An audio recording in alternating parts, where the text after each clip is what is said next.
Hello everyone, आप सभी का स्वागत है। तो बिहार दरोगा का 1799 पोस्ट का आपका वैकेंसी आ चुका है। अब उसको हमको कैसे तैयार करना है कि कम समय में बेहतर तैयारी करके सिलेक्शन लिया जा सके, उससे संबंधित यहाँ पर आपको जानकारी देंगे। अगर आप बिल्कुल नहीं जानते हैं कि इसका सिलेबस क्या है, कैसे तैयारी करना होता है, तो सारे चीज़ के ऊपर आपको जानकारी मिल जाएगा। ठीक है, यहाँ पाइए। उसके लिए क्या है कि आपका बिहार दरोगा कन्फर्म सिलेक्शन बैच है। इसमें क्या क्या आपको मिलेगा, सारा चीज़ के बारे में जानकारी दिया जाएगा। ये आपको कोर्स जो है द सिलेक्शन गुरु एप्लीकेशन में मिल जाएगा। कुछ और जानकारी ये है कि अगर ऑनलाइन क्लास और टेस्ट देना चाहते हैं तो द सिलेक्शन गुरु एप्लीकेशन पर आपको मिल जाएगा। और पीडीएफ, फ्री पीडीएफ प्राप्त करना चाहते हैं जैसे बुक का या कुछ और चीज़ का, तो द सिलेक्शन गुरु टेलीग्राम पर आपको मिल जाएगा। डेली क्यूज भी फ्री में चलता है कुछ, वहाँ पर क्या है, सिलेक्शन गुरु क्यूज को आप ज्वाइन कर लीजिएगा, है ना। ये यहाँ के हेल्पलाइन नंबर है 8877573035। ये आपका क्या है, एप्लीकेशन है। ये आपका एप्लीकेशन है, यहाँ के हेल्पलाइन नंबर है। ठीक है, अब आगे बढ़ते हैं। आज का क्लास का हमारा टॉपिक क्या होगा कि थोड़ा सा मेरे बारे में जानकारी, गवर्नमेंट एग्जामिनेशन के बारे में, क्या झूठ और क्या सच है। इस बिहार दरोगा एग्जाम का फॉर्म निकला है, इस संबंधित क्या अफवाह उड़ेगा और क्या वास्तविकता होता है उसके बारे में, बिहार दरोगा एग्जाम के बारे में कुछ बताएंगे। और इस बैच में जो आपका ये बैच है, इसमें आपको क्या क्या मिलेगा, इसके बारे में आपको बताया जाएगा। ठीक है, आइए। तो सर्वप्रथम बात करते हैं दोस्त मेरे बारे में। तो मेरे बारे में यही कहानी है थोड़ा सा, कि ग्रामीण क्षेत्र से निकले। शुरुआती में जब यहाँ तैयारी करने आए तो 3 एग्जाम, पहला एग्जाम का रिटेन नहीं हुआ, 2 एग्जाम में मेरिट में छठे। लेकिन फिर अपने आप को खंगाले, अपने आप का मूल्यांकन किए, कहाँ पर समस्या रहा, उसके बाद क्या है, लगातार कई सारे एग्जाम क्वालिफाई किए। फिर सब इंस्पेक्टर के ट्रेनिंग के दौरान डिसाइड किए कि नहीं, हमको जो है नौकरी नहीं करना बल्कि टीचिंग करना है। तब से क्या कर रहे हैं, पढ़ा रहे हैं। ठीक है, आइए यहाँ पर आते हैं। ये हो गया थोड़ा सा मेरे बारे में। और उसके बाद क्या है कि हमारे मार्गदर्शन में बहुत सारे बच्चे सफल हुए अलग अलग एग्जामिनेशन में, इंक्लूडिंग बिहार दरोगा। अब आते हैं यहाँ पर। अब गवर्नमेंट एग्जाम के बारे में सच एवं झूठ क्या है, बहुत सारा है। पहला तो यही कि भाई गवर्नमेंट एग्जामिनेशन जो होता है, बिना घूस के नौकरी नहीं होता है। हम लोग भी जब ग्रामीण क्षेत्र में थे तो वहाँ पे यही अफवाह था कि बिना घूस के नौकरी नहीं होता है। लेकिन जब बाहर आए हैं, जिस लॉज में रहते थे, देख रहे हैं फलना भैया का नौकरी हो रहा है, कल चिल्ला भैया का नौकरी हो रहा है, तो समझ में गया कि क्या फालतू वाला चीज है। और शुरू में जो बताया कि मेरिट में हम छठे थे 2 एग्जाम में, उसमें पीछे एक बहुत बड़ा कारण ये भी था कि वहाँ बना रहे हैं, दिमाग में चल रहा है कि घुसवा नहीं दीजिए ना, तो आपका कॉपियाँ आपका नंबर कम कर देता है, जो घुसवा था इसका नंबर ज्यादा बढ़ा देता है। मतलब बच्चा का दिमाग था उस समय, जाहिर सी बात है ना। देखिए एक चीज समझ लीजिए, सोसाइटी है तो करप्शन हमेशा रहेगा ही रहेगा। लेकिन क्या पढ़ने वाला बच्चा का सिलेक्शन हो रहा है कि नहीं, हमको इस पर फोकस करना है। तब पढ़ने वाला बच्चा का सिलेक्शन हो रहा है और हमको इसी पर फोकस करना है। एक और आता है कि बहुत टाइम टेकिंग होता है। टाइम क्यों लग जाता है, क्योंकि देखिए हमारे साथ जो बच्चे पढ़ रहे हैं, कई सारा भाई बहन तैयारी हमारे साथ में पढ़ने वाला बच्चा भी कर ही रहे हैं। हम कई वर्षों से क्या कर रहे हैं, नौकरी छोड़ के पढ़ा रहे हैं। तो मतलब ये हो गया क्या, कि कहीं ना कहीं क्या होता है कि ज्यादा समय लगने का मतलब ये क्या है, कि आप जो है सही दिशा में आगे नहीं बढ़ रहे हैं। अगर आपका डायरेक्शन सही रहेगा और जो एग्जाम का डिमांड है अगर वो पूरा कीजिएगा तो आपका सिलेक्शन होगा। अदरवाइज क्या है कि आप बहुत तेज हैं, लेकिन एग्जाम का जो डिमांड वही पूरा नहीं कर रहे हैं, तो आपका सिलेक्शन नहीं होगा। यहाँ बहुत तेज है या बहुत भोंद है, उससे ज्यादा फर्क नहीं पड़ता। फर्क इस बात से पड़ता है, जो एग्जामिनेशन का डिमांड है उसको आप पूरा कर रहे हैं कि नहीं कर रहे हैं। इसी से क्या होता है, मेन चीज डिसाइड आपको होता है। और भी बहुत सारा चीज है ना। आप मार्केट में है तो आप लोग जानबे करते हैं, 15 लाख दीजिए, 20 लाख दीजिए, ये कर दीजिए, वो कीजिए, ऐसा सब फालतू वाला बात है यहाँ पर। अब यहाँ बिहार दरोगा एग्जाम के बारे में मुख्य रूप से बात करेंगे, और यहाँ जो अभी क्या क्या मिलेगा उसके बारे में हम मुख्य रूप से बात करेंगे। पहले आप बात करते हैं, बिहार दरोगा बनना है तो बिहार दरोगा बनने के लिए क्या क्या आपको जरूरत होता है, क्या क्या चीज की जरूरत होता है। तो पहले तो क्या है कि जो भी एग्जाम की हम तैयारी कर रहे हैं उसकी एक समझ होना काफी ज्यादा आवश्यक है, कि एग्जाम हमसे चाहता क्या है। और एग्जाम की समझ होता कैसे है, सिलेबस देखिए। और सिलेबस से भी बहुत ज्यादा आइडिया नहीं लेगा, तो पिछले साल में पूछे गए प्रश्नों को देखिए, उसका नेचर देखिए, है ना, कि किस तरह से प्रश्न पूछा जाता है, क्या इसका डिमांड है, किस टॉपिक में डीप में जाना है, किस टॉपिक में हल्का पढ़ना है। ये सारा चीज क्या है, आपको पिछले साल में पूछे गए प्रश्न से आपको जानकारी मिलेगा, है ना। और आपको खुद से जानकारी नहीं, हो सकता है कि बच्चा खुद पढ़े तो जानकारी नहीं मिल पाए, लेकिन हम लोग पढ़ाएंगे तो आपको बताएंगे। आइए, फिर क्या है कि उसको पूरा करने के लिए हमारे पास कौन कौन सा बुक होना चाहिए। क्योंकि भाई एग्जाम का समझ भी हो गया, एग्जाम का समझ हो गया, तो स्टडी मटेरियल तो चाहिए, तो बुक लिस्ट क्या होना चाहिए उसके बारे में बात कर देते हैं, करेंगे। और जो भी हमको पढ़ाई करना होता है, क्या एग्जाम ओरिएंटेड स्टडी करना होता है, मतलब कि जो एग्जाम का डिमांड है वही हमको पूरा करना होता है। जैसे एग्जाम्पल के लिए क्या है कि यहाँ क्या है, आपको बहुत हाई लेवल का मैथ नहीं पूछा जाता है, आपको पता चला कि एकदम हाई लेवल का पूरा मैथ बना रहे हैं तो उसको कोई फायदा है? कुछ फायदा नहीं है। साइंस बेसिक लेवल पूछा जाता है, आप पता चला कि एकदम अंदर घुस घुस के पढ़ रहे हैं, एकदम न्यूमेरिकल पूरा एकदम डीप में जा जाके, तो उतना यहाँ पे जरूरत आपको नहीं होता है। इस चीज का आपको ध्यान रखना है, एग्जाम ओरिएंटेड स्टडी आपको करना है। और अगला चीज क्या है कि अपने मार्गदर्शक और अपने स्टडी मटेरियल पर भरोसा करना है। जिनसे भी मतलब हमारे यहाँ अगर आप पढ़ाई कर रहे हैं तो हमसे मार्गदर्शन ले रहे हैं तो हमारे ऊपर ट्रस्ट करना है, और हम जो स्टडी मटेरियल देंगे उसके ऊपर क्या करना है, विश्वास आपको करना है। ठीक है, क्या करना है क्या नहीं करना है आगे आपको समझ में आ जाएगा, आगे बताएंगे। और हमारा संस्थान किस तरह से मदद करेगा इसके ऊपर भी हम आपसे बात करेंगे। ठीक है, आइए यहाँ पर पहले अगर हम बात करते हैं बिहार दरोगा एग्जाम की बात करते हैं, तो समझिए क्या है, बिहार दरोगा एग्जाम जो होता है आपको 3 चरण में ये एग्जाम होता है। पहले क्या होता है, प्री एग्जाम होता है, प्री एग्जाम। उसके बाद एक होता है मेंस एग्जाम। भाई दोनों एग्जाम क्वालिफाई कीजिएगा तो फिर क्या होता है, फिजिकल होता है। अब फिजिकल भी क्वालिफाई कर जाइएगा तो आपका क्या बनेगा, आपको मेरिट क्या बनेगा, मेरिट बनेगा। एक चीज आपको ध्यान रखना है कि यहाँ पर देखिए 1799 पोस्ट का वैकेंसी आया है, तो हम पूरा मतलब गुना भगा सही करने के लिए इसको क्या कर लेते हैं, 1800 कर लेते हैं ताकि गुना भगा करने में आसानी हो। 1800 सीट है। अब भी देख लीजिए कि आज फॉर्म हो सकता है कि 6 लाख 7 लाख 8 लाख, है ना, 10 लाख के आसपास फॉर्म मैक्सिमम जा सकता है बिहार दरोगा के लिए। अब इसमें से समझिए क्या है कि 50% ऐसे बच्चे होते हैं जिनको पढ़ाई लिखाई ज़्यादा कोई मतलब नहीं है, बस बिहार में फॉर्म आ गया है तो भर देते हैं कि चलो कहीं कुछ जुगाड़ हो जाए।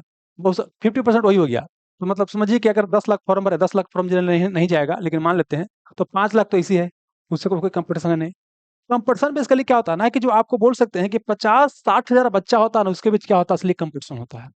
अब ये समझना क्या है कि यहाँ पर रिजल्ट कितना आएगा, तो जितना सीट है ना उसका क्या होगा, 20 गुना को क्या है मेंस के लिए बुलाया जाएगा।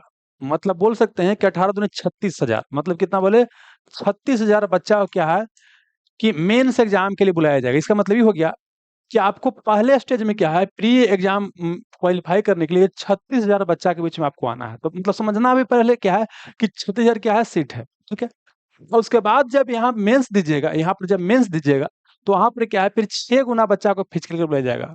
18 6 कितना हो गया, 18 18 6 कितना हो गया, 8 6 48,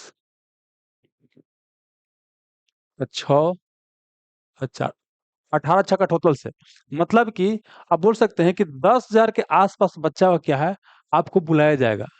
कहाँ बुलाया जाएगा, आपको रनिंग के लिए बुलाया जाएगा, रनिंग के लिए बुलाया जाएगा। ठीक ना, और उसमें से क्या है, आपको फिर जितना बच्चा पास करेंगे, मान लीजिए समझिए कि 799 पोस्ट है, 1800 पोस्ट है, और बच्चा पास कर जाते हैं कितना, 3000, और बच्चा का क्या किया जाएगा, हटा जाएगा। समझ में आ गया।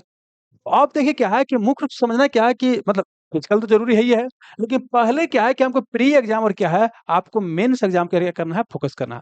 और प्री और मेंस का लगभग लगभग सिलेबस क्या है, सेम ही है, बस थोड़ा सा अंतर क्या होता है कि जब प्री एग्जाम में देखिएगा तो यहाँ पर मैथ रीजनिंग कम पूछा जाता है, और मेंस एग्जाम में क्या होता है कि 20 नंबर के आसपास क्या होता है, मैथ रीजनिंग आपको पूछा जाता है। समझ में आ गया। आइए एक चीज और भी समझना क्या कि यहाँ पर क्या होता है, 100 क्वेश्चन का आपका एग्जाम होगा, 100 क्वेश्चन का एग्जाम होगा, और यहाँ पर एक क्वेश्चन का 2 मार्क्स होता है। तो कितना होगा, प्री जो होगा 200 मार्क्स का होगा, 200 मार्क्स का होगा। निगेटिव कितना होता है, सर निगेटिव समझिए कि न के बराबर होता है। इसका मतलब क्या हो गया कि अगर एक क्वेश्चन बनाते हैं ना तो आपको 2 मार्क्स मिलता है, ठीक है, लेकिन एक क्वेश्चन गलत करते हैं, एक क्वेश्चन गलत करते हैं तो वहां पर क्या है कि आपको 0 पॉइंट क्या है 20 मार्क्स काटा जाता है। इसका मतलब क्या हो गया कि 1/10 क्या हो गया आपको निगेटिव, कितना हो गया, 1/10 क्या हो गया आपको निगेटिव हो गया। मतलब कि अगर 10 क्वेश्चन बनाते हैं गलत, एक क्या है सही क्वेश्चन आपको खत्म होगा, है ना। तो मतलब ये हो गया। अब जनरली क्या है, आपको प्रयास करना है, देखिए 100% कभी कटअप नहीं जाता है, तो आपको पूरा मतलब बोल सकते हैं 100 नंबर लाने का प्रयास भी नहीं करना है। लड़का है तो कम से कम क्या है, प्रयास करना है कि 70 के आसपास क्या है स्कोर लेकर के आना। हालांकि देखिए उससे कम ही कटअप जाता है, लेकिन हम बोल रहे हैं कि 70 क्वेश्चन क्या है कम से कम टारगेट रखना है कि मिनिमम सही करना है प्री क्वालिफाई करने के लिए, इतना मिनिमम, है ना। लड़की है तो 5-10 नंबर क्या कीजिए, कम कीजिए, इतना आपको टारगेट कम से कम रखना है। हालांकि देखिए जब तैयारी करते हैं ना तो हमको प्रयास करना होता है जितना मैक्सिमम स्कोर हो सके उतना स्कोर कर सके, लेकिन जनरली कटअप क्या है किसी के आसपास क्या आपको जा रहा है। ठीक है ना, आइए तो ये हो गया। तो मतलब बोल सकते हैं कि यहाँ 70, 100 क्वेश्चन में क्या है 70 क्वेश्चन हमारा क्या है टारगेट होना चाहिए। समझ में आ गया? आइए, मिनिमम। और उसके बाद ये जब क्वालिफाई कीजिएगा तो क्या होगा, मेंस होगा। अब मेंस में भी क्या होगा, यहाँ पर सेम चीज होगा, मतलब कि एक पेपर तो यही रहेगा। मेंस में क्या होगा, एक तो हिंदी पेपर हो जाएगा। हिंदी पेपर क्या है, सर क्वालिफाइंग होता है, इसका नंबर उम्बर नहीं जुड़ता है। ठीक है। अब मेंस पेपर होगा जिसमें क्या होगा, जीके जीएस पूछा जाएगा, मैथ रीजनिंग पूछा जाएगा, है ना। और बाकी प्री में जो तो है ये था, हिस्ट्री हो गया, पॉलिटी हो गया, इकोनॉमिक्स हो गया, आजकल हिंदी अंग्रेजी भी क्या है आपको पूछता है, मतलब किसमें भी, है ना। तो ये सब क्या आपके यहाँ पर आपको पूछेगा। और मैथ रीजनिंग का यहाँ वेटेज क्या हो जाएगा, आपको ज्यादा हो जाएगा यहाँ पर। पहले करंट अफेयर यहाँ पर नहीं पूछा जाता था, यहाँ पर करंट अफेयर अच्छा खासा पूछा जाता है फ्री में, है ना। मतलब 20 के आसपास भी, कई बार 20 से अधिक भी, थोड़ा सा कम भी पूछा जा सकता है, मतलब 20 के एवरेज मान के चलना है। जबकि यहाँ पर क्या है, 8 से 10 के क्वेश्चन आसपास पूछा जाता है। अभी थोड़ा देर में दिखाएंगे क्वेश्चन, तो आपको समझ में आएगा कौन विषय से कितना प्रश्न पूछा गया है। ठीक है। जब ही क्वालिफाई कीजिएगा तो फिर फिजिकल के लिए जाइएगा। फिजिकल जब हो जाएगा, है ना, दौड़ होता है, हाई जंप होता है, लॉन्ग जंप होता है, चेस्ट वगैरह मेजरमेंट होता है। ये जब पास कर दीजिएगा तो फिर क्या मेरिट बनेगा। अच्छा, मेरिट बनेगा तो इसमें इसका नंबर आपको नहीं जुटेगा, प्री एग्जाम का नंबर नहीं जुटेगा, ये जो हिंदी पेपर इसका नंबर नहीं जुटेगा। आपका क्या होगा, ये जो पेपर हुआ ना, इसका क्या होगा, आपका नंबर जुटेगा। पेपर 2 होता है, उसका नंबर क्या होता है, आपको जुटता है। समझ में आ गया? ये होगा आपका ए। बिहार बोर्ड एग्जाम के क्या हो गया, एक सिलेबस हो गया। समझ में आ गया? आइए। और यहाँ पर भी क्या होता है, एक क्वेश्चन 2 मार्क्स का होता है, वही चीज ध्यान रखना है। अब यहाँ पर आइए कि रिटेन एग्जाम की बात करते हैं तो इसका एक सिलेबस आपको दिया जाता है ना। और सिलेबस के माध्यम से क्या है, एग्जाम के हमको ट्रेंड को समझना होता है। हालांकि सिलेबस से ज्यादा हमको कुछ आइडिया लगता नहीं है, ठीक है ना। तो हमको पिछले साल में पूछे गए प्रश्न पर जबरदस्त पकड़ होना चाहिए, है ना। और देखिए पिछले साल में पूछे गए प्रश्नों पर जबरदस्त पकड़ के लिए क्या है, सब किस विषय से क्या क्या क्वेश्चन पूछा जाता है, वो आपको पूरा पता होना चाहिए। मतलब कि आपके सामने हमेशा प्रश्न होना चाहिए, उसको देखते रहिए और उसी के अनुसार क्या है, तैयारी करते रहिए, है ना। और हमने एक और प्रयास क्या किया है, सबसे अलग मार्केट में, कि जिस भी सब्जेक्ट से क्वेश्चन पूछा गया उसको एक जगह हमने क्या किया है, अरेंज कर दिया है और उसको क्या किया, बुक के रूप में कन्वर्ट कर दिया है। एक क्वेश्चन पूछा गया है तो प्रश्न से संबंधित जितना जानकारी होना चाहिए वहीं पर दिया गया है। ठीक है ना। आइए, तो देखिए 1275 एग्जाम जो इससे पहले हुआ था, हालांकि देखिए बाद में और भी हुआ है, 64 पोस्ट का और भी अलग अलग एग्जाम होते रहता है। लेकिन मेन जो बिहार दरोगा होता है, जो कि बड़ा नंबर में सीट आता है, मतलब अधिकतर अधिक संख्या में, तो क्या होता है कि ये एग्जाम होता है। तो 1275 पिछले बार 2023 में फॉर्म आया था, अभी 2025 में 2 साल के बाद क्या फॉर्म आया है। इसके प्रश्न को देखिए तो आपको देखिए एनालाइज किया गया है। अच्छा, कई क्वेश्चन क्या है ना, कि जैसे मान लीजिए एक क्वेश्चन को हो सकता है कि वही क्वेश्चन को भूगोल में डाल दिया जाए, वही क्वेश्चन को हो सकता है कि आपको इन्वायरमेंट डाल दिया जाए। तो यहाँ गिनिएगा तो हो सकता है कि 100 से अधिक क्वेश्चन आ जाएगा। लेकिन मोटा-मोटी समझना क्या है, कि देखिए यहाँ क्या-क्या है, भारतीय राज्य व्यवस्था से देखिएगा, इंडियन पॉलिटी से क्या है, आपको देखिए प्री एग्जाम जो हुआ था ना, तो 2 शिफ्ट में हुआ था और मेंस एग्जाम 1 शिफ्ट में, तो दोनों शिफ्ट का देखिएगा। यहाँ पर क्या है कि भारतीय राज्य व्यवस्था से कितना 14 प्रश्न पूछा गया है। और सेम क्या है कि जो सेकंड शिफ्ट में हुआ, वहां पर भी क्या है, आपको 13 प्रश्न पूछा गया, मतलब लगभग सेम प्रश्न पूछा गया है। यहाँ पर विश्व इतिहास देखिएगा तो 3 प्रश्न पूछा गया है। और यहाँ पर विश्व इतिहास से, अच्छा 1 मिनट रुकिएगा, यहाँ विश्व इतिहास से कितना, यहाँ पर भी 3 प्रश्न पूछा गया है। यहाँ पर आधुनिक भारत के इतिहास से 6 और मध्यकालीन भारत के इतिहास से 2 और प्राचीन भारत के इतिहास से कितना, 3 प्रश्न पूछा गया है। और यहाँ पर देखिएगा सेकंड शिफ्ट में, तो आधुनिक भारत के इतिहास से 6 क्वेश्चन, मध्यकालीन से 2, मध्यकालीन से 1 और प्राचीन भारत के इतिहास से कितना, 2 प्रश्न पूछा गया है। मतलब ये हो गया कि यहाँ पर भी इतिहास से कितना, 12 प्रश्न पूछा गया। और यहाँ पर इतिहास से कितना, आपको 6 3 9 9 2 11, 11 और 3 कितना, 14, मतलब यहाँ पर 14, वहां पर कितना, 12 प्रश्न पूछा गया। यहाँ पर पर्यावरण से मात्र 1 ही प्रश्न पूछा गया है। और यहाँ पर पर्यावरण से कितना, 3 प्रश्न पूछा, इन्वायरमेंट से 3 प्रश्न पूछा गया है। और यहाँ पर देखिएगा कि भारत का भूगोल से 10 प्रश्न पूछा गया, विश्व का भूगोल से 1 प्रश्न पूछा गया। मतलब देखिए भूगोल तो पढ़ना है, लेकिन भूगोल में क्या है कि भारत का भूगोल पर ज्यादा फोकस करना है। यहाँ 11 प्रश्न टोटल पूछा गया है। यहाँ पर देखिएगा तो क्या है कि आपको यहाँ पर भी 9 2 11, भारत का भूगोल से 9 और विश्व भूगोल से कितना, 2 प्रश्न पूछा गया है। अब यहाँ पर देखिएगा कि इकोनॉमिक्स से कितना है, 12 प्रश्न पूछा गया है। जबकि सेकंड शिफ्ट में कितना है, 14 प्रश्न पूछा गया है। अच्छा, यहाँ पर आप देखिएगा कि साइंस से कितना है, यहाँ पर रुकिएगा तो 76 या 18, 6 क्वेश्चन पूछा गया है। तो 76 या 18 क्वेश्चन पूछा गया है। जबकि यहाँ पर कितना है, यहाँ पर भी 18 प्रश्न पूछा गया सेकंड शिफ्ट में भी, है ना। यहाँ पर फिजिक्स से 6, रसायन से 5 और बायोलॉजी से कितना, 7 प्रश्न पूछा गया है। लेकिन यहाँ पर कितना, सबसे 6 प्रश्न पूछा गया है। फिर आप देखिएगा कि यहाँ विविध से, मिसलेनियस से 5 प्रश्न पूछा गया है। और यहाँ पर मिसलेनियस से कितना, 6 प्रश्न पूछा गया है। यहाँ पर अगर देखिएगा कि हिंदी से 2 प्रश्न, अंग्रेजी से 2 प्रश्न पूछा गया है। तो यहाँ पर भी देखिएगा कि अंग्रेजी से 2 और हिंदी से 2 प्रश्न पूछा गया है। यहाँ पर आप देखिएगा फर्स्ट शिफ्ट में कि मैथ से 6 प्रश्न पूछा गया है। और सेकंड शिफ्ट में मैथ से कितना, 7 प्रश्न पूछा गया है। यहाँ पर आप देखिएगा कि करेंट अफेयर से कितना है 15 प्रश्न पूछा गया है, और यहाँ पर भी क्या है करेंट अफेयर से कितना 14 प्रश्न पूछा गया है। अच्छा, इसमें मान लीजिए कि मॉडर्न हिस्ट्री है तो बिहार से भी रिलेट करके पूछ सकता है। तो यहाँ बिहार से देखिएगा तो 5 प्रश्न अलग पूछा गया है, और यहाँ पर भी क्या है आपको कहाँ चला गया, यहाँ पर भी क्या है बिहार से कितना है आपको 5 प्रश्न पूछा गया। मतलब बिहार से भी क्या है आजकल वेटेज बिहार को भी वेटेज दिया जा रहा है ना। और वहीं अगर मेंस एग्जाम की बात कीजिएगा तो मेंस में देखिए क्या है, यहाँ पर देखिएगा मेंस में कि पॉलिटी से 13 प्रश्न पूछा गया है, इतिहास से 14 प्रश्न पूछा गया है, और प्राचीन भारत के इतिहास से 4, मध्यकालीन से 3, आधुनिक भारत के इतिहास से 6 प्रश्न, और विश्व इतिहास से मात्र 1 प्रश्न पूछा गया है। वहाँ इकोनॉमिक्स से देखिए कि 12 के आसपास प्रश्न था, यहाँ पर कितना है 6 ही प्रश्न है। वहाँ भूगोल से देखिए, अच्छा भूगोल को देखे तो 11 के आसपास था, यहाँ भूगोल से कितना है 8 प्रश्न है। पर्यावरण से कितना है 2 प्रश्न है। फिर यहाँ पर देखिए क्या वहाँ विज्ञान में देख रहे थे कि 18 के आसपास था, तो यहाँ पर भी लगभग सेम है 17 प्रश्न। फिजिक्स से 6, केमिस्ट्री से 6, और बायोलॉजी से कितना 5 प्रश्न। वहां पर देखे थे प्री में कि विविध से कितना है 5-6 के आसपास था, यहाँ पर कितना है 3 प्रश्न है। और एक और चीज यहाँ पर क्या देखे सोशियोलॉजी से समाजशास्त्र से क्या है 2 प्रश्न पूछा गया, सोशियोलॉजी से कितना 2 प्रश्न पूछा गया, जबकि वहां पर नहीं पूछा गया था। यहाँ पर बिहार से कितना है 3 प्रश्न पूछा गया है। पहले देखिए बिहार द्वारा एग्जाम में मेंस में करंट अफेयर से प्रश्न नहीं पूछा जाता था, लेकिन इस बार कितना है 8 प्रश्न आपको पूछ दिया है, ठीक है। अच्छा, यहाँ वहां पर देखे थे क्या कि मैथ से 6 के आसपास प्रश्न था, यहाँ मैथ से 4 गो है, और रीजनिंग से कितना है 20 गो है। मतलब मैथ रीजनिंग मिलाकर कितना हो गया आपको 24 प्रश्न पूछ दिया गया। अब एक चीज ये भी तो समझिएगा, ये जो बता रहे हैं कई बार क्या है कि वेटेज आपको चेंज कर जाता है। कई एग्जाम में भी देखा गया है कि इन्वायरमेंट एंड बायोडाइवर्सिटी से जो है आपको 14-14 कई एग्जाम में प्रश्न पूछा गया।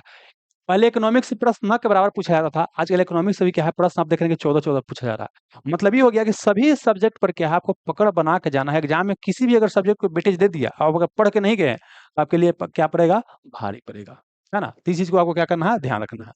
अच्छा, ये जितना चीज आपको पढ़ना है इसके लिए समय कितना मिलेगा, तो देखिए क्या है वैकेंसी अगर बात करते हैं, देखिए अभी तो वैकेंसी सितंबर महीना में 799 का आया है। तो इसमें एग्जाम डेट वगैरह तो नहीं दिया गया, लेकिन जो पिछले बार वैकेंसी है उसके अनुसार अगर देखिएगा तो देखिए क्या है कि आपको 30/9/2023 को ही वैकेंसी आया था, और फॉर्म अप्लाई करने के लिए 5/10 से लेकर क्या है 5/11 तक था, 23 तक। और प्री एग्जाम कब हुआ 17/12 को। तो यहाँ देखिएगा तो क्या है तो 9-3-12, मतलब बोल सकते हैं कि लगभग 2.5 महीना के आसपास क्या है समय मिला प्री एग्जाम के लिए, क्या है 2.5 महीना के आसपास समय मिला। तो हमको यही लेकर के चलना है कि फॉर्म जो यहाँ से निकला है तब से क्या है कि 2.5 महीने का ऐसा समय मिले, हो सकता है कम मिल जाए, हो सकता है ज्यादा मिल जाए, कम तो नहीं है ज्यादा ही मिलेगा जनरली, है ना। तो हमको 2.5 महीना से 3 महीने के आसपास क्या है मान के चलना है। तो आपको यही यही मान के चलना है कि हो सकता है कि दिसंबर में आपका एग्जाम होगा, और दिसंबर तक कहीं टारगेट करके फोकस करना। हो सकता है कि एग्जाम का डेट तो दिया है नहीं, लेकिन जिस तरह से चलता है इसका मतलब जो एग्जाम लेता है उसके अनुसार मान के चलना है कि 2.5 से 3 महीने के अंदर एग्जाम लेगा, तो मतलब दिसंबर महीने में एग्जाम आपको लेने वाला है मोटी मोटी। और फिर मेंस के लिए देखिएगा तो फिर भी यहाँ क्या होता है आपको लगभग जो है 2 सवा 2 महीना क्या होता है यहाँ पर मेंस के लिए क्या होता है आपको टाइम मिलता है। और फिजिकल यहाँ कब हुआ था, जून में हुआ था। मतलब ये हो गया कि टोटल जो होता है प्रक्रिया जो होता है ये बेसिकली बोल सकते हैं कि 6 से 8 महीना के अंदर में क्या ही करवा लेता है। हालांकि लिखा रहता है कि 6 महीने के अंदर प्रक्रिया पूरा कर लिया जाएगा वैकेंसी जब भी आता है तो, लेकिन कई बार लेट, जैसे चुनाव था लेट पिछली बार हो गया, फिजिकल के लिए अच्छा खासा समय मिल गया। तो इस तरह से आप क्या कर सकते हैं देख सकते हैं, ठीक है। अब समझिए तो इसके लिए क्या है बुक लिस्ट की बात करते हैं। तो समझना आपको ये है कि 2.5 महीना के अंदर जो तैयारी करना है, अब इतना मोटा मोटा बुक लेकर के पढ़ना शुरू कर दीजिएगा, सब चीज कवर करने का प्रयास कीजिएगा, हर एक बुक को हर एक टॉप मतलब हर एक बुक को कवर करने का प्रयास कीजिएगा। मार्केट में जितना है तब आपसे एग्जाम नहीं निकलेगा। अब 1857 ने क्रांति के लिए 5 गो टीचर और 5 गो बुक पढ़ रहे हैं, तो जाहिर सी बात है आप गलत रास्ता पे हैं, है ना। आइए, तो मतलब क्या है कि यहाँ बुक लिस्ट क्या होना चाहिए, सबसे पहले तो क्या है कि पिछले साल में पूछे गए प्रश्न पीवाई क्यूज क्या करना है आपको, सब्जेक्ट वाइज या टॉपिक वाइज क्या करना है आपको पढ़ना है। यही से क्या करना है, यही हमको बोल सकते हैं मेन जो है हमको ट्रेंड बताएगा क्या पढ़ना है क्या आपको छोड़ना है, ठीक ना। और इसी के अनुसार क्या है कि हमने मतलब जो पीवाई क्यूज हम जो करवा रहे हैं उसी में क्या है सब्जेक्ट वाइज करवाए हैं, जो कि पीवाई क्यूज कहीं भी आपको सब्जेक्ट वाइज नहीं करवाया जाता है। हम सब्जेक्ट वाइज क्या है उसका बुक बना दिए हैं, उसके बाद उसका क्या है डिटेल सॉल्यूशन करवा दिए हैं, है ना। आइए क्लास नोट्स की बात करते हैं, तो पीवाई क्यूज के अनुसार ही क्लास नोट्स आपको तैयार किया जाता है ना। और ऑब्जेक्टिव का बोल सकते हैं कि इनफ आपको प्रैक्टिस करना होगा, और क्या कैसे कितना और कितना डीप नहीं जाना है ये पिछले साल में पूछे गए प्रश्न को देखिएगा तो आपको जानकारी मिल जाएगा। जब वहाँ पीवाई क्यूज को डिटेल सॉल्यूशन करवाए हैं तो हाँ हर एक चीज को क्या है आपको बताते हुए चले हैं, ठीक है। आइए, ये जो आपको है बिहार दरोगा कन्फर्म सिलेक्शन बैच, है ना, इसमें आपको क्या क्या मिलेगा। बिहार दरोगा एग्जाम के लिए जो भी आपको जो भी जरूरी है सब चीज मिलेगा। मतलब ये कंप्लीट कोर्स सब्जेक्ट जो रहबे करेगा, जितना विषय पढ़ना वो आपको तो रहबे करेगा। फिर क्या इसमें पीवाई क्यूज डिटेल सॉल्यूशन रहेगा। पीवाई क्यूज का डिटेल सॉल्यूशन वो भी क्या रहेगा, सब्जेक्ट वाइज, उसका पीडीएफ भी रहेगा और उसका आपको वीडियो भी रहेगा, है ना। और पीवाई क्यूज के बोल सकते हैं कि वीडियो जिस तरह से बनाया गया है कि आपके एग्जाम ओरिएंटेड है और बिल्कुल क्रिस्प है, टू द पॉइंट है। और अगर इसको देख लेते हैं तो आपके लिए काफी ज्यादा क्या होगा, फायदेमंद होगा और एग्जाम क्वालिफाई करने में काफी ज्यादा आपको मदद करेगा, ठीक है। और प्लस इसमें क्या है, करेंट अफेयर भी शामिल होगा और जो टेस्ट सीरीज होता है वो भी क्या होगा, शामिल होगा। इसमें सारा चीज क्या है आपको शामिल है, ठीक है। और ये 10 सिलेक्शन गुरु क्या है, एप्लीकेशन पे है। ये यहाँ का हेल्पलाइन नंबर है 88 77 57 30 35, ठीक है। आइए, अब वही चीज है कि यार बैच में क्या क्या मिलेगा, तो बिहार दरोगा क्या, कंप्लीट कोर्स। बिहार दरोगा PY Qs detail solution. PY Qs मतलब होता है previous year question detail solution. और ये भी क्या आपको सब्जेक्ट, हिस्ट्री है तो हिस्ट्री में क्या, एंशियंट, मिडिवल, मॉडर्न अलग, है ना, इन्वायरमेंट अलग, भूगोल है तब भारत का भूगोल से जो प्रश्न पूछा गया उसको अलग करके डिस्कशन किया गया है। विश्व का भूगोल पूछा गया उससे अलग करके डिस्कशन किया गया है, तो अलग अलग करके मिलेगा आपको। और सब्जेक्ट वाइज क्या है, मैं एमसीक्यूज प्रैक्टिस भी करवा दिया जाएगा, मल्टीपल चॉइस क्वेश्चन, और साथ ही मिक्स करके भी आपको टेस्ट लिया जाएगा। और बिहार दरोगा फुल एंड टेस्ट सीरीज भी आपको मिल जाएगा, करेंट अफेयर भी मिल जाएगा और करेंट अफेयर का एमसीक्यूज टेस्ट भी हो जाएगा। मतलब बिहार दरोगा एग्जाम के लिए जो भी जरूरी है सारा चीज इसमें क्या आपको शामिल है। और एक क्या आपको बिहार दरोगा एग्जाम के लिए क्या आपको जो पिछले साल में पूछे गए प्रश्नों को, है ना, इस बुक का विशेषता क्या है कि मार्केट में जो बुक अवेलेबल है वो क्या है, आपको 1 से 100 प्रश्न एक जगह मिल जाएगा। लेकिन यहाँ पर उस तरह से नहीं किया गया। यहाँ पर क्या है कि हम लोग पढ़ते वक्त खुद महसूस करते थे कि पता नहीं चलता है, कभी पढ़ रहे हिस्ट्री पढ़ रहे थे, कभी इकोनॉमिक्स पढ़ने लगे थे, कभी कुछ पढ़ने लगे, लगता था कि एक जगह सब क्वेश्चन रहता ना तो पढ़ने में ज्यादा आसान होता। तो इसीलिए इसमें क्या किया गया है कि जो पिछले साल में पूछे गए प्रश्न है उसको पहले सब्जेक्ट वाइज अलग किया गया है और उसका फिर डिटेल आपको सोल्यूशन करवा दिया गया है ना। और ई मार्केट में सब जगह अवेलेबल है। बिहार से बाहर है तो 10 सिलेक्शन ग्रुप एप्लीकेशन से मंगा सकते हैं या फ्लिपकार्ट अमेजन वगैरह से मंगा सकते हैं, ठीक ना। बाकी मार्केट में जो भी बुक हॉस्टल है सब जगह क्या है, अवेलेबल है, ठीक है। इसी का देखिएगा तो क्या है, आपको डिटेल सॉल्यूशन करवाया गया है ना। बिहार दरोगा पीवाई क्यूज विषयवार डिटेल सॉल्यूशन क्लास वर्षों की पढ़ाई से क्या आपको ज्यादा आपसा असरदार होगा, है ना। पुराना हाँ पुराना बच्चा है, नया बच्चा है, ये आपके लिए काफी ज्यादा क्या है, आवश्यक है, ठीक है। चलिए, अब आते हैं, ये सब तो बता दिए कोर्स में क्या क्या मिलेगा, है ना। अच्छा, इसका फीस कितना है, तो फीस जो मतलब इसका जो पूरा कोर्स जो है, पूरा कोर्स है, इस कोर्स का फीस कितना रखा गया है, तो फीस मात्र क्या है 799 रखा गया। इसमें सारा चीज इंक्लूड करते हुए मात्र क्या है 799 रखा गया है, ताकि किसी बच्चा का कोई समस्या आपको ना हो, है ना। चलिए आइए, अब आगे बढ़ने से पहले कुछ और आपको बताना जरूरी है कि एग्जाम निकालने के लिए क्या है, सेल्फ कॉन्फिडेंस, आत्मविश्वास काफी ज्यादा जरूरी है। खुद के ऊपर विश्वास काफी ज्यादा जरूरी है। खुद के ऊपर विश्वास कहीं, मतलब विश्वास जो होता है कहीं मार्केट में नहीं मिलता है कि गए हैं लेकर के आए 2 किलो आप पी लिए, आपका हो गया, नहीं। यह क्या है कि आपको जो स्टडी मटेरियल है उसको पढ़ते जाइएगा। मतलब आपको टॉपिक मिला, टॉपिक को कंप्लीट कर लिए, उसका एमसीक्यूज बनाया, सब बन गया, अपने आप धीरे धीरे क्या हुआ, करते करते विश्वास आने लगा कि भैया ना हम कर सकते हैं, कर सकते हैं, कर सकते हैं, कर सकते हैं। तो विश्वास कैसे आता है, तैयारी से आता है। तो मतलब पहला तो चीज क्या है कि आपको अपने ऊपर विश्वास रखना है और दिमाग में चल रहा है कि नहीं इतना समय में नहीं किया जा सकता है। देखिए बाबू, क्या है, किया जा सकता है। बस सब क्या है कि आपको बोल सकते हैं, माइंड का गेम है। अगर यहाँ से लग रहा है कि नहीं हो सकता तो नहीं होगा, जाहिर सी बात है। अगर यहाँ से लग रहा है कि नहीं हम कर सकते हैं तो कर लीजिएगा, लेकिन यही कंफर्ट जोन से बाहर निकलना पड़ेगा, फेस्टिवल को भूलना पड़ेगा और जी जान से लगना पड़ेगा, है ना। आइए, और अपने मटेरियल जो दिया जाएगा उसके ऊपर क्या करना है, विश्वास करना है। जो भी आपको दिया जाएगा मटेरियल उसके ऊपर क्या करना है, विश्वास करना है। और फिर हर एक ये चीज हमेशा ध्यान रखना है कि एग्जाम निकालने के लिए कोई भी विषय में हमको पीएचडी नहीं करना है, हमको जर्नलिस्ट बनना है, हमको स्पेशलिस्ट नहीं बनना है। जर्नलिस्ट मतलब क्या है कि हर एक सब्जेक्ट पे एक मोटा-मोटी पकड़ होना चाहिए। ये नहीं कि एगो में घुस गए तो एकदम घुसल जा रहे हैं, घुसल जा रहा है, घुसल जा रहा है, घुसल जा रहा है। जैसे होता है ना कि विकिपीडिया का पेज पढ़ना है। बोले कि नामदफा नेशनल पार्क कहाँ है? तो नामदफा नेशनल पार्क विकिपीडिया में सर्च करेंगे, ऊपर के 1-2 लाइन पढ़ लेंगे कहाँ है, बस काम खत्म। अब ओकरे में अलग-अलग लिंक क्लिक करते जा रहे हैं, क्लिक करते जा रहे हैं, क्लिक करते जा रहे हैं, तो अंदर घुसते जाइए, उससे कुछ फायदा होने वाला नहीं है। तो हमको क्या है, आपको एक जर्नलिस्ट नॉलेज होना चाहिए, जनरल नॉलेज होना चाहिए और स्पेशलिस्ट नॉलेज की आवश्यकता आपको नहीं है। और हमको 100% कवर करने की भी आवश्यकता नहीं है। ऐसा नहीं कि पूरा एकदम 100 नंबर का है, 100 क्वेश्चन है तो 100 क्वेश्चन कट ऑफ चला जाएगा। ये सब क्या है, आपको बेवकूफ़ी है ना? ये अपना अनुभव से बता रहे हैं क्योंकि शुरू में हम सब गलती किए हैं, इसलिए आपको बता रहे हैं। अब अगला क्या है, क्या नहीं करना है और क्या आपको करना है। मार्केट में जो भी अफ़वाह चल रहा है, बहुत तरह का अफ़वाह आएगा कि नहीं एग्ज़ाम 5 महीने के बाद होगा, तो कोई कहेगा 3 महीने के बाद होगा। ये सब फालतू चीज पर ध्यान नहीं दीजिएगा, कटे पे इतना जाएगा उतना जाएगा, सब ध्यान आपको नहीं देना है। निगेटिविटी का शिकार नहीं होना है। मार्केट में क्या है, हर एक तरह का निगेटिविटी है कि बिना घूस के नौकरी होगा हो, फलाना भैया इतना दिन से लग रहा तुमका होती नहीं थे, तोरा कैसे हो जाएगा। ये सब फालतू वाला चीज पर ध्यान नहीं दीजिएगा। कटअप वीडियो, ये सब पर ध्यान नहीं दीजिएगा ज्यादा, है ना। सिलेबस वीडियो, रोज वीडियो सब बनित रहता है, क्योंकि देखिए मार्केट में क्या है ना कि देखिए एक रियलिटी क्या है बाबू, 10% बच्चा पढ़ने वाला है और 90% बच्चा नहीं पढ़ने वाला है। एग्जाम के लिए जरूरी है वो करने वाला नहीं है। भाई इसको मजा किस में आएगा कि रोज कटअप देख ले कि भाई एक हाल सेटिस्फेक्शन मिल जाए कि अच्छा इतने कटअप जाता है तो निकाल लेंगे, है ना। ये सब फालतू वाला चीज पर ध्यान नहीं दीजिएगा, आपको इसके अंदर में आना है बाबू। एक सच्चाई यही है कि इसके अंदर आपको आना है। यही बच्चा क्या एग्जाम आप निकालेगा, ये सब बच्चा क्या एग्जाम आपको नहीं निकालेगा, ठीक है ना। आइए, और मैक्सिमम बच्चा का डिमांड वही होता है कि कटअप का वीडियो बनाइए, है ना, लर्न फन वीडियो बनाते रहिए, तो लोग बनाता है।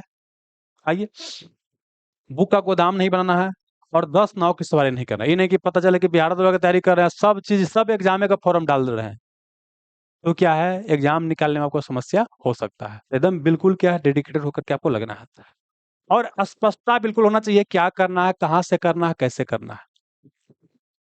ये नहीं कि पता चला कि ये बुक पढ़ रहे हैं, मान लीजिए बुक पढ़ रहे हैं, अभी जो बुक दिखाएं, कोई बोल दिया कि ना भाई ये फलाना बुक तो और बढ़िया है, तो अल्लाह होकर पीछे भाग गए। कोई बोल दिया कि ना फलाना बुक तो और बढ़िया है, वो तो बोलता है कि एकदम 1,000 मोस्ट इंपोर्टेंट क्वेश्चन, अब होकर पीछे भाग गए। इस बेवकूफी वाला काम ना कीजिएगा, जो बुक पढ़िए उसको क्या कीजिए, मल्टीपल टाइम पढ़िए बाबू, है ना। आइए, और एक बार अपना बुक लिस्ट और मेंटरशिप तय कर ले, बाद में क्या है कि आपका बुक लिस्ट बढ़ना नहीं चाहिए, बल्कि और बुक लिस्ट घटना ही चाहिए। और बुक और टीचर के पीछे भी नहीं भागना है, एग्जाम के पीछे भागना है। एग्जाम के पीछे भागने का मतलब क्या है कि पिछले साल में पूछे गए प्रश्नों को तैयारी का आधार बनाना है। शुरुआत में सिलेबस और टॉपिक अपना पूरा कवर करना है, उसके बाद टॉपिक वाइज क्या करना है, एमसीक्यूज बनाना है, और अपनी कमी लिखते जाना है, कहाँ कहाँ कमी है, और कमी को क्या करना है, दूर करते हुए आपको चलना है। क्लियर है। आइए, एग्जाम के भक्त बनना है, किसी मटेरियल, किसी बुक या किसी टीचर का भक्त नहीं बनना है। आपको क्या करना है, एग्जाम के आपको भक्त बनना है। एग्जाम का जो डिमांड है उसको क्या करना है, पूरा करना है। सही दिशा में आपको बढ़ना है, सही मटेरियल पढ़ना है, और लेस इज मोर, कम रखिए लेकिन पूरा पढ़िए। इन्हें पता चला कि पूरा एकदम जौन मार्केट में बुक है सौंसे बुक उठा के लेके चला है। नया बच्चा ही करता है कि सौंसे बुक उठा लेगा, सौंसे टीचर का कोर्स ले लेगा, करेगा कुछ नहीं, है ना। क्या नहीं करना है तो ही बता दिए, क्या कि फालतू के भक्तबाजी के फेरे मत रहिएगा, ये सब बहुत बेकार चीज है। अपना दिमाग लगाइए और देखिए कि कहाँ से हम पढ़ेंगे तो हमारे लिए क्या है बेहतर होगा। ऐसा नहीं कि हमारे यहाँ पढ़ना जरूरी है, जहाँ आपको जरूरी है, जहाँ से लगता है कि आपको सिलेबस कवर हो जाएगा, या जिनको ऊपर ट्रस्ट है जहाँ से पढ़िए, लेकिन आपका मेन टारगेट होना चाहिए एग्जाम को निकलना है। और यहाँ आ गए फिर आपको भटकने की आवश्यकता आपको नहीं है। आइए, सिलेक्शन लेने वाला बच्चा क्या करेगा, एगो होता है खा कैसे टाइम पास करता है, लेटरिन भरता है, दोनों में अंतर क्या होता है। जो सिलेक्शन लेने वाला बच्चा है वो अपना लक्ष्य तय कर लिया कि दरोगा बनना है, तो क्या क्या रिक्वायरमेंट है, हाँ, और इस रिक्वायरमेंट को पूरा करने के लिए क्या हमको हेल्प की आवश्यकता है ना। फिर देख किसी के ऊपर ट्रस्ट करके अपना सिलेबस पूरा कवर करेगा, अपना स्टेज वगैरह लगाएगा, अपना फाउंडेशन मजबूत करेगा, पूरा प्रैक्टिस करेगा, अपना कमी को दूर करेगा, और एग्जाम देगा, सिलेक्शन लेगा, बाद में ब्याह शादी करेगा, हनीमून मनाएगा। और जो कहा कि लेटरिंग भरता है या टाइम पास करता है, वो क्या करता है, वैकेंसी के पहले वैकेंसी के फेर में रहेगा कि वैकेंसी आवे तब कि ना हो। जब वैकेंसी आ जाएगा तो रामबन कोर्स के फेर में लगल जाएगा, है ना। फिर लास्ट में सोचेगा कि अब तो 1 महीना समय बच रहा है, अब क्या कर लेंगे, है ना। और अगला बार फिर सोचेगा गर्दा मचा देंगे, और अगला बार फिर सोचेगा कि अगला बार गर्दा मचा देंगे। ऐसे करते करते क्या होता है, 5 साल का उसका 5 ईयर प्लान बन जाता है, होता कुछ नहीं है ना। और फिर लास्ट में क्या होता है, सेटर बन जाता है, कुछ नहीं होता तो लास्ट में क्या बन जाएगा, सेटर बन जाएगा। दूसरा कि लाई इतना रुपया नौकरी करवा देंगे, और वो भी क्या होता है एक समय के बाद ये सब तो लंबा समय तो चलने वाला चीज है नहीं। तो लास्ट में फिर शादी ब्याह हो जाता है, और शादी ब्याह हो जाएगा तो बाल बच्चा हो जाएगा, तो जाहिर सी बात है जिम्मेवारी आ जाएगा, तो फिर दिल्ली पंजाब क्या अपना कमाने निकल जाएगा। तो आपको देखना है कि इसमें आना है कि आप इसमें आना है, अब वो खुद डिसाइड करना है, क्योंकि देखिए आप अपने बारे में निर्णय खुद बेहतर ले सकते हैं। और बाकी बता दिए कि आगे समझ के चलना है कि जो फॉर्म आता है उसमें क्या है कि आपको 2 से ढाई महीना समय मिलता है, तो 2.5 महीने के अंदर आपको एग्जाम होगा ही, मान के आपको चलना है, ठीक है। और हम कैसे मदद करेंगे बता दिए कि हमारा एनर्जी, आपका एनर्जी, क्योंकि आप युवा हैं, है ना, आपके पास जोश है, जुनून है, और हमारा पास क्या है, अनुभव है, एक्सपीरियंस है अलग अलग एग्जाम क्वालिफाई करने का, इंक्लूडिंग बिहार दरोगा, ठीक ना। तो हम आपको सही दिशा दे सकते हैं। जैसे क्या होता है ना कि बाढ़ जो होता है ना, मतलब कि नदी में पूरा पानी है, पूरा बाढ़ के रूप में आ रहा है, अगर उसको सही दिशा ना दिया जाए तो गांव का गांव तबाह कर देता है। लेकिन उसको अगर सही दिशा दे दिया जाए, उसके माध्यम से एक बाबू क्या है कि नहर निकाल दिया जाए, या उसको एक दिशा दे दिया जाए, तो नहर के माध्यम से खेत में जाएगा, सिंचाई करेगा, है ना। खेत में सोना उपजेगा, सोना मतलब क्या, फसल बढ़िया उपजेगा। किसी को ध्यान रखना है क्या है कि अपने एनर्जी को सही दिशा देना जरूरी है। और सही दिशा कौन दे सकता है? आपसे जो सीनियर है, जो अनुभवी है, वही आपको सही दिशा दे सकता है। और सही कंटेंट आपको दिया जाएगा, और सही मेंटरशिप दिया जाएगा, और इनफ प्रैक्टिस करवाया जाएगा जो आपको एग्जाम के लिए